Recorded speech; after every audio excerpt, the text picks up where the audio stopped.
بھائی نے پوچھا ہے کہ نبی کریم صلی اللہ علیہ وسلم بشر تھے یا نور، اس بارے میں قرآن و حدیث کی روشنی میں وضاحت کریں۔ نبی کریم صلی اللہ علیہ وسلم کا مقام اور مرتبہ تمام انسانوں سے زیادہ ہے۔ آپ فرماتے ہیں انا سید ولد آدم، میں آدم کی تمام اولاد کا سردار ہوں۔ مقام، مرتبہ، شان آپ کی سب سے بڑھ کر ہے، لیکن اس کے باوجود نبی کریم صلی اللہ علیہ وسلم انسان تھے، بشر تھے۔ اس کی بہت ساری دلیلیں خود قرآن میں موجود ہیں۔ سورہ الکہف کے اندر اللہ تعالیٰ فرماتے ہیں قل انما انا بشر مثلکم یوحی الی انما الہکم الہ واحد، اے نبی آپ کہہ دو کہ میں تو صرف تمہاری طرح ایک بشر ہوں، میری طرف وحی کی جاتی ہے کہ تمہارا الہ ایک ہی الہ ہے، تمہارا معبود ایک ہی معبود ہے۔ وہ نبی کریم صلی اللہ علیہ وسلم سے مشرکین مکہ مختلف قسم کے مطالبات کرتے تھے، تو ان مطالبات کے جواب میں نبی کریم صلی اللہ علیہ وسلم نے یہ بات ارشاد فرمائی کہ میں بھی انسان ہوں، بشر ہوں، جس طرح تم بشر ہو میں بھی بشر ہوں۔ نبی کریم صلی اللہ علیہ وسلم کے معاملات، پیدائش، شادی، بچے اور غم، خوشی، قضاء حاجت اور کھانے پینے کی ضرورت، تمام معاملات آپ کے انسانوں کی مانند ہی تھے۔ جس طرح کے باقی انسانوں کی ضروریات تھی وہ بھی آپ کی ضروریات تھی، جس طرح باقی انسانوں کی پیدائش ہوئی ہے اس طرح آپ کی پیدائش ہوئی ہے۔ اگرچہ مقام مرتبے میں آپ سب سے زیادہ ہیں، لیکن بشر ہونے میں جس طرح باقی انسان ہیں اس طرح نبی کریم صلی اللہ علیہ وسلم بھی انسان تھے، بشر تھے۔ اس لیے فرمایا کہ میں تمہاری مثل بشر ہوں، ہاں فرق اتنا ہے کہ میری طرف وحی آئی ہے، میں اللہ کا رسول ہوں بشر انسان ہی، لیکن میری طرف اللہ رب العزت کی طرف سے وحی آئی ہے کہ تمہارا معبود ایک ہی معبود ہے، میں رسول ہوں۔ تو ایک تو سورہ الکہف کی آیت نمبر 110 میں اس کا اللہ تعالیٰ نے تذکرہ کیا ہے۔ اس طرح سورہ ابراہیم کے اندر اللہ تعالیٰ نے پہلی قوموں کا تذکرہ کرتے ہوئے یہ بات ذکر کی ہے کہ انہوں نے یہ بات کی تھی، اعتراض تھا پہلی قوموں کا اپنے نبیوں کے متعلق، یہ اعتراض تھا۔ انہوں نے یہ کہا قالوا ان انتم الا بشر مثلنا، تم ہماری طرح کے بشر ہی ہو۔ اور آپ جانتے ہو کافروں نے یہ بات کی تو بات کرنی تھی قوم سے، اس کے جواب میں ان کا جواب یہ تھا کہ ان نحن الا بشر مثلکم، ہم تمہاری طرح بشر ہی ہیں، لیکن اللہ تعالیٰ جس پہ چاہتا ہے اپنے بندوں میں سے احسان کرتا ہے۔ تو مطلب یہ ہے کہ بشر ہیں، بشر ہونے کا انہوں نے انکار نہیں کیا، بلکہ یہ کہا، اللہ تعالیٰ نے ان کی بات نقل کی سورہ ابراہیم کی آیت نمبر یہ 10-11، اس میں اس بات کا ذکر ہے کہ بشر ہونے کا انکار نہیں کیا، سب رسولوں کا یہی تھا کہ ہم تمہاری طرح بشر ہی ہیں، ہاں یہ نبوت کا تاج اللہ تعالیٰ اپنے بندوں میں سے جس کے سر پر چاہے، جسے اپنے فضل سے نوازنا چاہے، اس کو نبوت عطا کرتا ہے۔ تو اس میں بھی تمام جتنے بھی اللہ تعالیٰ نے رسول اس دنیا کے اندر بھیجے ہیں ان کا بشر ہونا ہی بیان کیا ہے۔ مشرکین مکہ کا اعتراض یہ تھا کہ بشر نہیں ہونا چاہیے، نبی جو ہے وہ یہ بھی جو ہماری طرح انسان ہے، بشر ہے، تو بشر نہیں کوئی اور مخلوق میں سے ہونا چاہیے۔ تو اللہ رب العزت نے رسولوں کی بات اس کے جواب میں ذکر کی ہے کہ انہوں نے یہ نہیں کہا ہم بشر نہیں ہیں،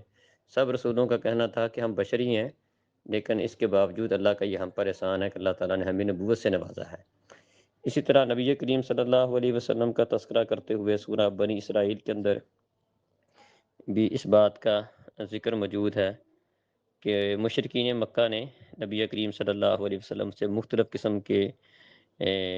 باتوں کا، معجزات کا مطالبہ کیا تھا۔ انہوں نے کہا تھا کہ ہم ہرگز آپ پر ایمان نہیں لائیں گے یہاں تک کہ آپ ہمارے لیے زمین سے چشمے پھوڑ دیں، یا آپ کے لیے کھجوروں کے باغات ہوں، انگوروں کے باغات ہوں جس کے نیچے نہریں چلتی ہوں، یا آپ ہمارے اوپر آسمان سے کوئی ٹکڑے پھینک دیں، لا پھینکیں، یا آپ اللہ اور فرشتوں کو سامنے لے آئیں، یا آپ کے سونے کا گھر ہو اور آپ آسمان میں، یا آپ آسمان میں سیڑھی کے ذریعے چڑھیں، اور اس کے بعد اللہ تعالیٰ نے اس کے جواب میں یہ بات ذکر کی کہ اے نبی کل سبحان ربی حل کنت الا بشر رسولا، اے نبی کہہ دو میرا اللہ پاک ہے، میں تو صرف اور صرف ایک بشر ہوں، رسول ہوں، تو مطلب میں انسان ہوں، بشر ہی ہوں، میرے اختیار میں یہ نہیں ہے۔ ہاں میں اللہ کا رسول ہوں، اللہ رب العزت کا رسول ہونے کے ناطے اللہ تعالیٰ جو مجھے فرماتا ہے، جو چیز مجھ پہ نازل کرتا ہے، وہ میرے اختیار میں ہے، باقی میرے اپنے اختیار میں کچھ نہیں ہے۔ میں اللہ کا رسول ہوں، اللہ کا بشر ہوں، ایک بشر ہوں اور رسول ہوں۔ تو اس میں واضح طور پر اللہ تعالیٰ نے یہ بات ارشاد فرمائی کہ آپ ان سے کہہ دو کہ میں ایک بشر ہوں، رسول ہوں، بشر رسول ہوں، انسان ہوں اور رسول ہوں۔ اور پھر اس کے بعد اللہ تعالیٰ نے اسی آگے فرمایا کہ لوگ اس وجہ سے نہیں ایمان لاتے ہیں کہ ان کا کہنا یہ ہے ان قالوا ابعث اللہ بشر رسولا، ان کا اعتراض یہ ہے کہ کیا اللہ تعالیٰ نے ایک بشر کو رسول بنا کر بھیجا ہے؟ مطلب ان کا تقاضا یہ تھا کہ رسول بشر نہیں ہونا چاہیے، کچھ اور ہونا چاہیے۔ تو اللہ رب العزت نے ان کے جواب میں یہ بات ارشاد فرمائی کہ اگر زمین میں فرشتے آباد ہوتے تو اللہ تعالیٰ ہم آسمان سے فرشتے نازل کر دیتے۔ تو مطلب یہ ہے کہ چونکہ زمین پر بسنے والے انسان تھے، بشر تھے،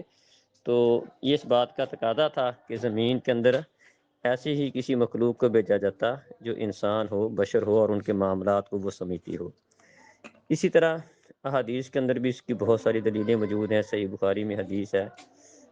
نبی کریم صلی اللہ علیہ وسلم کا فرمان ہے 3445 میں، 3445 نمبر حدیث ہے صحیح بخاری میں، آپ نے فرمایا لا تطرونی کما اطرت النصارى عیسی ابن مریم انی عبد اللہ انی عبدہ فقولوا عبد اللہ ورسولہ، فرمایا مجھے اس طرح بڑھاؤ نا جس طرح کہ عیسائیوں نے عیسیٰ علیہ السلام کی شان میں غلب کرتے ہوئے انہیں اللہ کا بیٹا قرار دے دیا تھا، میری شان میں اس طرح غلب کرتے ہوئے مجھے مت بڑھاؤ، میں اس کا بندہ ہوں، اور تم مجھے اللہ کا بندہ اور اس کا رسول کہو، اور یہ کہو کہ میں اس کا بندہ ہوں اور اس کا رسول ہوں۔ تو یہ بالکل واضح الفاظ ہیں۔ اس طرح کلمے کے اندر بھی ہم پڑھتے ہیں اشہد ان محمدن عبدہ و رسولہ، کہ میں اس بات کی گواہی دیتا ہوں کہ محمد صلی اللہ علیہ وسلم اللہ کے بندے ہیں اور اس کے رسول ہیں۔ کتنی واضح سی بات ہے، اللہ کے بندے ہیں اور اس کے رسول ہیں۔ اسی طرح ابن حبان اور مسند احمد میں ایک حدیث ہے، مسند احمد کے اندر ہے 3712 پر، اور ابن حبان میں ہے 972 نمبر پر۔ وہ ایک لمبی حدیث ہے، نبی کریم صلی اللہ علیہ وسلم کے الفاظ ہیں اس کے شروع میں اللہم انی عبدک وابن عبدک وابن امتک، اے اللہ میں تیرا بندہ ہوں، تیرے بندے کا بیٹا ہوں اور تیری بندی کا بیٹا ہوں۔ تو نبی کریم صلی اللہ علیہ وسلم کے والد وہ بھی انسان تھے، آپ کی والدہ بھی انسان تھی، اور آپ بھی انسان تھے، بشر تھے۔ تو یہ واضح الفاظ ہیں کہ اللہ میں بھی تیرا بندہ اور تیری بندی کا بیٹا اور تیرے بندے کا بیٹا ہوں۔ تو آگے وہ لمبی حدیث ہے۔ تو اسی طرح سورہ اخلاص کے اندر بھی ہم یہی کہتے ہیں، اللہ تعالیٰ نے یہی بات ارشاد فرمائی قل هو اللہ احد، کہہ دے اللہ ایک ہے، کہہ دے وہ اللہ ایک ہے، اللہ الصمد، اللہ بے نیاز ہے، لم یلد ولم یولد، نہ ہی اس سے کچھ نکلا، نہ ہی اس نے کسی کو جنم دیا، اور نہ ہی وہ جنم دیا گیا ہے، نہ وہ خود کسی سے نکلا ہے۔ تو اس میں اللہ تعالیٰ نے بالکل اس چیز کی وضاحت کر دی کہ اللہ تعالیٰ سے کوئی چیز نہیں نکلی۔ جو لوگ کہتے ہیں نبی کریم صلی اللہ علیہ وسلم نور من نور اللہ ہے، اور اس کے لیے ایک من گڑت حدیث بھی بیان کرتے ہیں جو بالکل ضعیف اور من گڑت ہے، کسی نے اپنی طرف سے گڑی ہوئی ہے، اس کی کوئی حقیقت نہیں ہے نبی کریم صلی اللہ علیہ وسلم کے نور من نور اللہ والی حدیث کی۔ تو وہ قرآن کی اس واضح آیت کے بھی خلاف ہے، اور ان جو احادیث دیگر جو ہے احادیث ہیں ان کے بھی خلاف ہے۔ اللہ کہتے ہیں لم یلد ولم یولد، اللہ تعالیٰ وہ اکیلا ہے، نہ اس سے کچھ نکلا ہے اور نہ ہی وہ کسی سے نکلا ہے۔ یہ بالکل عیسائیوں والا عقیدہ ہے۔ عیسائی کہتے تھے وہ انہوں نے عیسیٰ علیہ السلام کو اللہ تعالیٰ کا جز بنا لیا، اللہ کا حصہ، اللہ کا بیٹا بنا دیا، اور ہمارے ہاں کلمہ پڑھنے والے مسلمانوں نے اللہ کے رسول صلی اللہ علیہ وسلم کو اللہ کا نور اور اس کا جز بنا دیا۔ تو یہ بالکل وہ عیسائیوں والا عقیدہ ہے، جو لوگ یہ کہتے ہیں نور من نور اللہ، کہ اللہ کے نور میں سے نکلا ہوا نور ہے۔ اللہ تو کہتے ہیں وہ اللہ اکیلا ہے، اس سے کوئی چیز نہیں نکلی اور وہ خود کسی سے نہیں نکلا۔ تو یہ عقیدہ بالکل قرآن کے منافی ہے، اور یہ کہنا کہ نبی کریم صلی اللہ علیہ وسلم اللہ کے نور کا حصہ ہیں، اللہ کا نور ہے، تو یہ بالکل بات غلط ہے۔ ہاں اگر کسی جگہ پر نبی کریم صلی اللہ علیہ وسلم کو کے لیے نور کا لفظ استعمال ہوا ہے تو وہ نور روشنی کے معنی میں ہے، برہان، روشنی، کیونکہ نبی کریم صلی اللہ علیہ وسلم لوگوں کے لیے ہدایت کا ذریعہ ہے، تو اس معنی میں اگر نبی کریم صلی اللہ علیہ وسلم کے لیے نور، تو یہ لفظ ویسے قرآن کی ایک آیت میں وہ قرآن کے متعلق وہ نور کا لفظ استعمال ہوا ہے، اگر بعض کہتے ہیں وہ نبی کریم صلی اللہ علیہ وسلم کے متعلق ہے،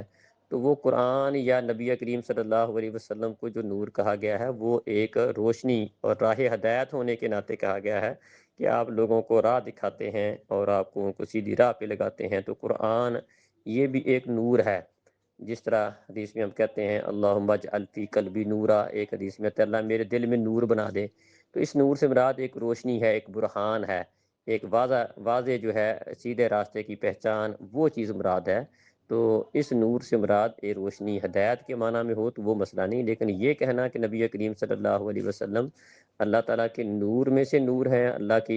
اللہ کا حصہ ہیں، نور من نور اللہ ہے، یہ بالکل شرکی عقیدہ ہے۔ اللہ کے رسول صلی اللہ علیہ وسلم انسان تھے، بشر تھے، ہاں مقام مرتبے کے لحاظ سے آپ کا مقام اور مرتبہ سب سے بڑھ کر ہے۔ السلام علیکم۔